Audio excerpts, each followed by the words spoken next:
I had always considered myself a rational person. Ghosts, ghouls, and things that go bump in the night were mere figments of overactive imaginations. That all changed last summer. I inherited my grandmother's house after she passed away. It was a creaky old Victorian home on the outskirts of town, shrouded by dense woods and heavy with an atmosphere of neglect. I remember the summers I spent there as a child, playing hide and seek in the vast hallways, sneaking into the attic despite being forbidden, and listening to my grandmother's haunting stories. After the funeral, I decided to move in temporarily to sort through her belongings and prepare the house for sale. The first few days were uneventful, filled with dusting off forgotten memories and boxing up trinkets. But as the days went by, I started to feel a creeping unease. One night, while rummaging through the attic, I found an old ornate mirror covered with a heavy cloth. I removed the cloth and gazed at my reflection. The glass was foggy, and the frame was intricately carved with faces twisted in anguish. I felt a chill run down my spine, but I chalked it up to my imagination in the drafty attic. The real terror began a few nights later.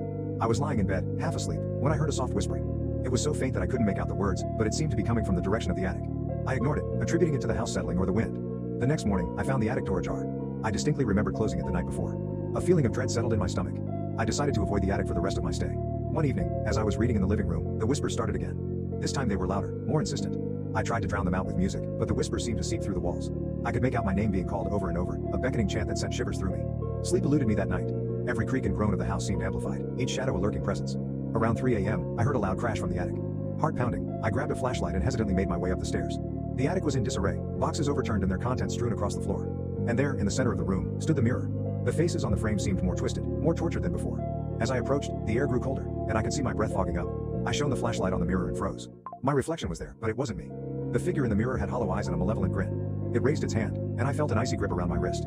I tried to pull away, but the grip tightened, pulling me closer to the mirror. I screamed and yanked my arm with all my strength. The grip released, and I stumbled backward, crashing into a pile of old books. The mirror fell to the floor, shattering into 1,000 pieces. The whisper stopped, and the air gradually warmed. Shaken, I hurried downstairs and locked myself in my room. The next morning, I called a realtor and put the house up for sale immediately. I packed my things and left that same day, never looking back. Months later, I learned that the new owners of the house had moved out within a week.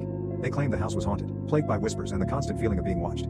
I didn't need any more convincing. I've since returned to my rational life, but sometimes, late at night, I still hear the faint whisper of my name, calling me back to that cursed house. Make sure to like and subscribe for more. Make sure to like and subscribe for more. Make sure to like and subscribe for more.